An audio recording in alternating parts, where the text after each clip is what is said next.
Kigali nonaha. Life's calling, but it's hard because I'm falling.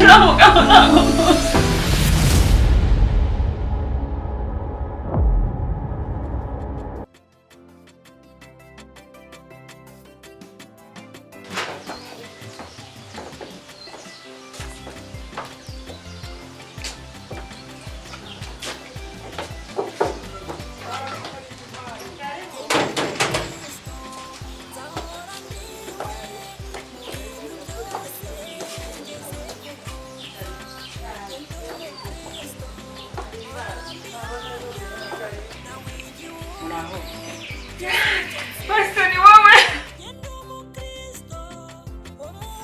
Uraho neza. Uraho neza. Yo, komera cyane. Ndi kubona ndi busubizwe ibibazo byanjye byose. Humura ibibazo byawe narabyumvishe. Humura.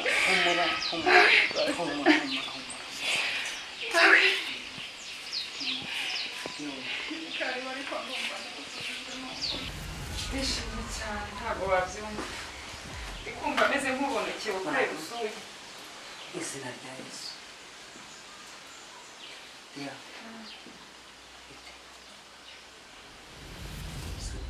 Muraho. Mureke dusenge Imana. Abatuze mureke dusenge. Muhaguruke mwese dusenge. Uwiteka Imana yacu, Imana igira neza, Imana tugushimiye ko wabanye natwe, kongeye kwigira twemereye kugera hanze, kongeye gushimira ko guhimbaje nyakora, turakwinginze turagushimye ko wabanye natwe, turakwinginze yawe, turagushimye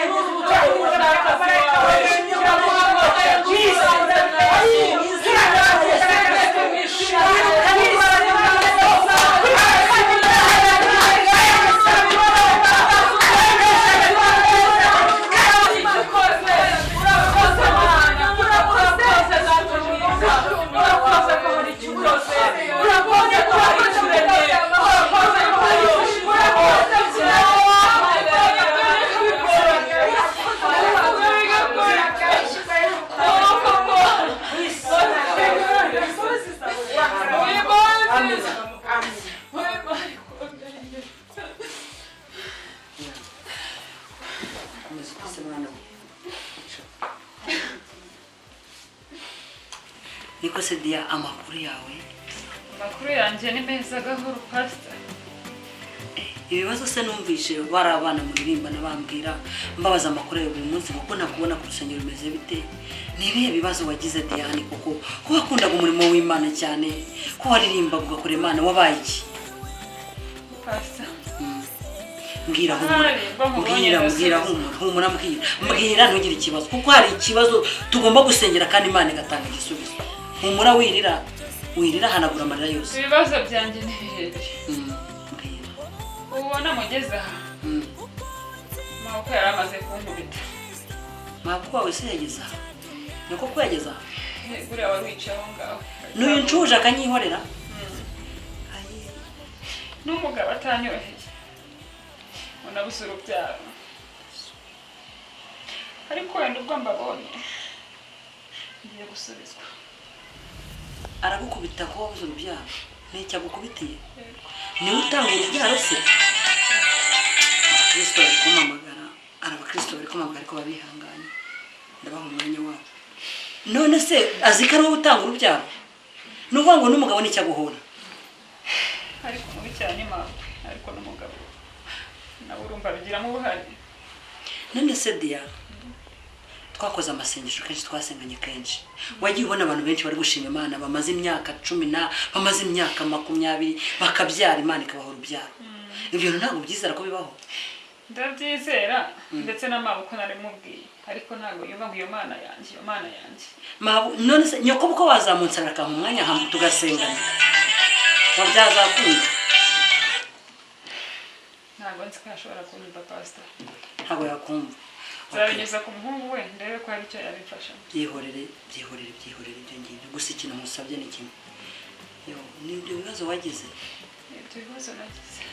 ariko ufite kwizera ubu tuvugana ufite kwizera kwizera ufite kwizera kuko Imana ibikora kuko nimba icyo kibazo ufite niyabamo gusenga hakabamo gusenga Imana nawe ukiza tukagufasha tugasenga Imana izagira icyo ikora muri urugo ndabizi maze iminsi nsenga kuko iyo ndi gusenga nsengera abakristo banjye nsengera abaririmbyi banjye nkasenga nkabona Diane yicaye mu mwijima nkabona Diane nkabona yicaye mu mwijima nkibaza ibyawe naho n'ibyo bibazo wari urimo nuko uri Satani yinjiriye urugo rwanjye turamusohora mu izina rya Yesu muriza ko tugiye gusohora Satani murafasha dusengere Diane cyane rwose muri tayari dusengere iki kibazo cyane twasengeye ibibazo byinshi birakira reka manza dusome ijambo ry'Imana hari ijambo ry'Imana riri mu gitabo cya Yesaya 50 ku murongo wa 7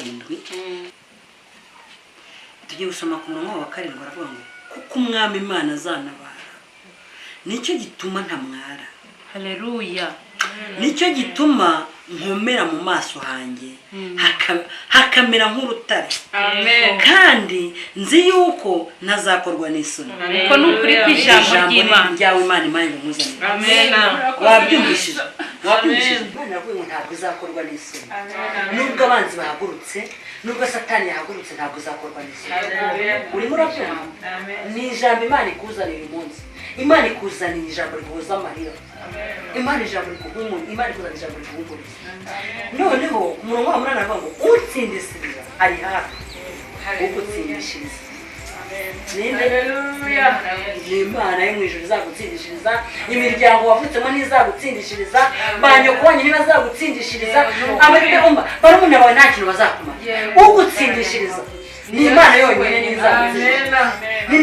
ni nayo izakemura ibibazo byose ufite twebwe njye ni pasiteri wawe nubwo ndi pasiteri wawe nshinzwe kugusengera nkagusabira Imana ikakwegera nawe ukegera ijambo ukagira isomo ukareka ibindi byo hanze ku bandi ukegera Imana izakureba byose ukubona ngo ugutsindishiriza wowe ufite umucyo urakumurikira yego umucyo urakumurikira Imana inyohereje aha ifite impamvu Imana ituzanye aha ifite impamvu Imana iguhaye ijambo ifite impamvu ngo ntuzakorwa n'isoni nibura ugendera kuri ntawe wayiringiye uzakorwa n'isoni dufite ibihamya byinshi muri Bibiliya Esiteri yarayiringiye aba umwamikazi yego murabyibuka byose umuhumure rero nahumure nakomere ibibazo byose urugura nabyo muri Bibiliya yawe hari ibihamya benshi bahuye n'intambara Moridekayi yuciye kuri mu by'umwami byo bamukoreye bawe yaragize ibyabaye mwarabyumvishije bamutambagiza umurwa yaracibwaga mu maso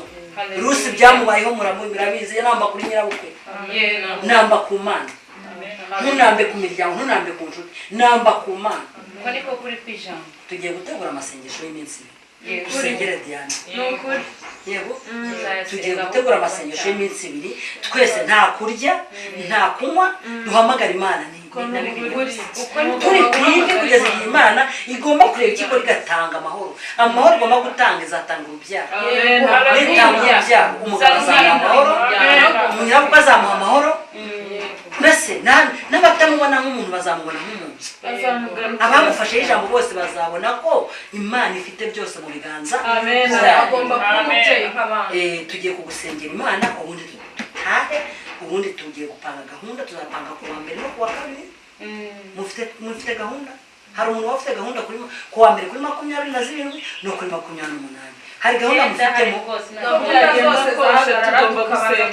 nanjye rafite gahunda arana nzajya kubwiriza ariko ndabasaba nzari undi muntu nzohereza n'unyingirije agenda abwiriza yo ngiye dusengere Diane uyu mwana arababaye nukuri ko umusengera Imana Imana igomba kurema amashimwe muri